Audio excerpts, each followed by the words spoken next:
Tai palauk, aš liepsą didesnę padarysiu. Išlipsa. Kas čia vyksta? Nu, esmė kokia, žinai, įvairiems žmonėms yra atsakai. Bet aš dažnai taip atsakau, kad mūsų lietuvių niekas negelbėja, belieka dievų prašytis. Na, taip.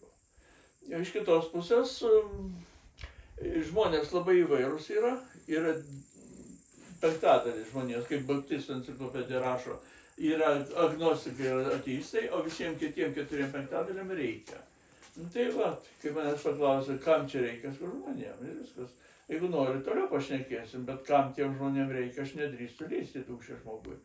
Bet yra žmonės, kuriems reikia, nu reikia, reiškia, kaip tautininkas privalau jam daryti. Kad išliktų tauta, reikia būti šilti, jaukų santykiai tarp jos narių ir kad jiems būtų malonu būti tarp savų žmonių, būti tėvynėje, taip toliau, čia yra. O pasaulio ateitis yra užtikrinta tik tokiu atveju, jeigu visa žmonija taps federacija stabilių visuomenių. O stabilios visuomenės tik tos, kurios savo jaunimą auklėja ilgamžių visuomenių bendrabuvio etikos principais. Ir čia vienintelė amžinoji ugnis Lietuvoje. Kol kas Beresnevičius sako ir visi tiki, kad iki kryžiuočių invazijos rytprūsiuose daug buvo amžinos ugnies. Ir šičia nėra retenybė. Ir graikai, ir romėnai turėjo dviejų tipų, reiškia, ugnies kūrenimo vietas. Buvo amžinieji aukurai, reiškia, aedes latiniškai, ir buvo apeiginiai, tai templium. Dabar tie templium skiriasi nuo mūsų. Aedes netyčia su lygiai apvalūs namukai, kaip mes netyčia padarėm, lygiai taip pat. O tie templium, reiškia, tie aukojimo aukurai, tai jie Lietuvoje kitokie negu, bet panašus į Švedijos. Reiškia, Upsala lygiai tas pats buvo. Reiškia, keturkampis pastatas, be stogo, jame degė ugnis, bet ne ant akmens, o ant akmens buvo aukojimai vykdomi. O šičia priekyje akmens buvo ugnis. Ir taip pat ant Šatrijos radom vietą, lygiai ten, kur buvo ta ugnis.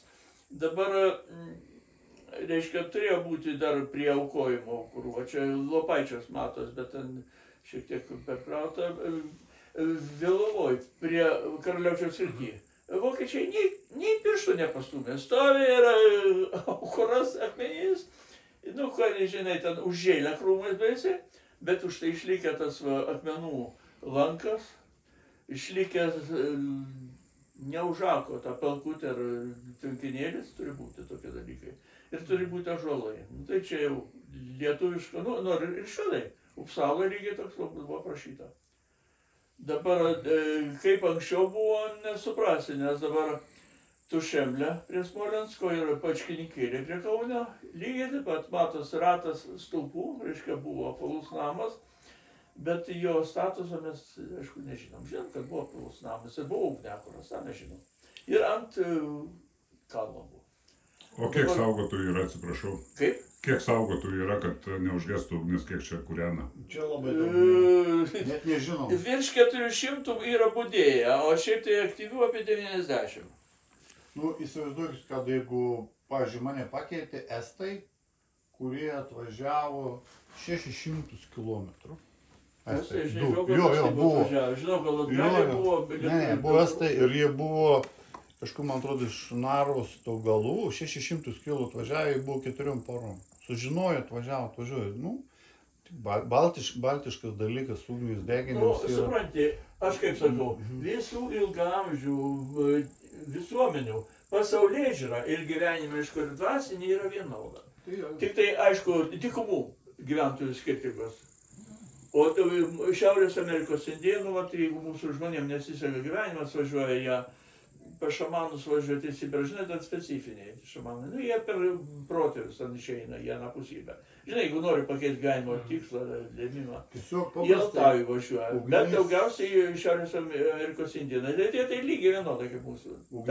Ugnis paprasčiausiai yra apvalų žmogų, apvalų iš gali apvalėms daryti, o kalnas visada pakrauna. Tai čia lai fizikoje, aišku, kaip į bangų mušą.